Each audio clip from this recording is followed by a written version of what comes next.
Number 7, cruciferous vegetables. If you have too much estrogen, that can affect your hair. This is why women, when they go through their menstrual cycle, tend to lose hair.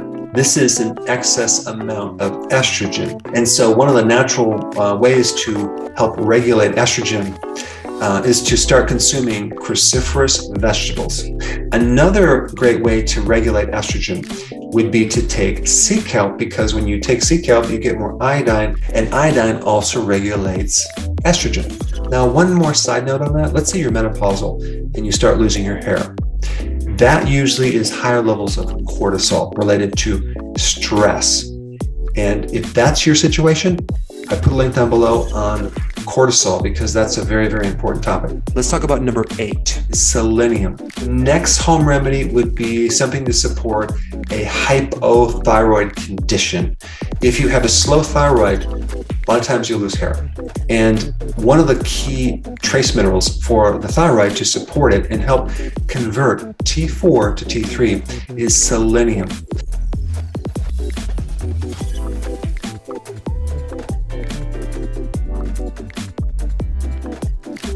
And the best food for selenium is Brazil nuts and seafood and seaweed or sea kelp.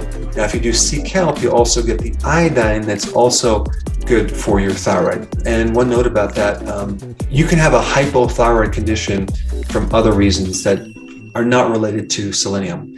For example, you can have high estrogen. Too much estrogen inhibits the thyroid function. You could have a fatty liver or liver damage. That can stop your T4 from converting to T3. You could have gut damage from antibiotics, from eating the wrong foods, especially gluten. I would say out of all the foods that is damaging to the thyroid, it would be grains, specifically the gluten in the grains, okay? So if you have Hashimoto's, which is usually 90% of all hypothyroid cases, you definitely need to avoid gluten like the plague, because that will keep the thyroid inflamed and you're going to have a difficult time fixing that problem. Then we have 9, increase your vitamin D. You want to get more sleep and you want to start exercising to reduce stress. Stress is a huge problem with your hair. In fact, a lot of people, if you ask them, when did you lose your hair? After an emotional, stressful event, because you're spiking cortisol, and cortisol is very damaging to proteins. Now, a couple things you can do if this is your situation. Start taking more vitamin D. In fact, you just need to be out in the sun more if you can do that. Now, if it's winter, it's going to be a hard time, but more vitamin D can greatly help your hair and lower your stress. Vitamin D3 can act like a natural cortisol hormone, but without the side effects. It does very similar things. It's an anti-inflammatory. So to reduce stress, you want to increase your vitamin D and or expose yourself to sun.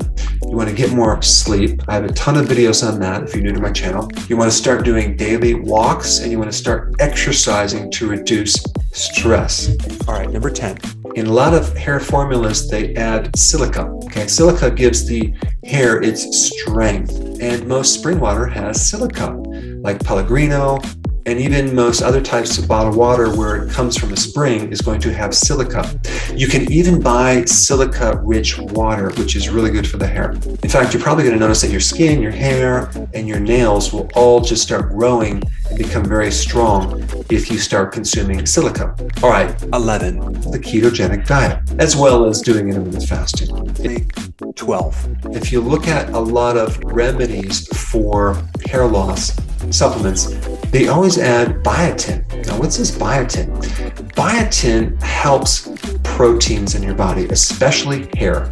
Biotin will help regrow your hair and prevent the loss of hair.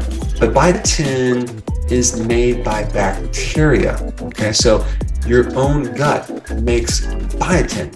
And so many people, after they lose the gut microbiome, start losing their hair because they don't have the microbes to make biotin anymore.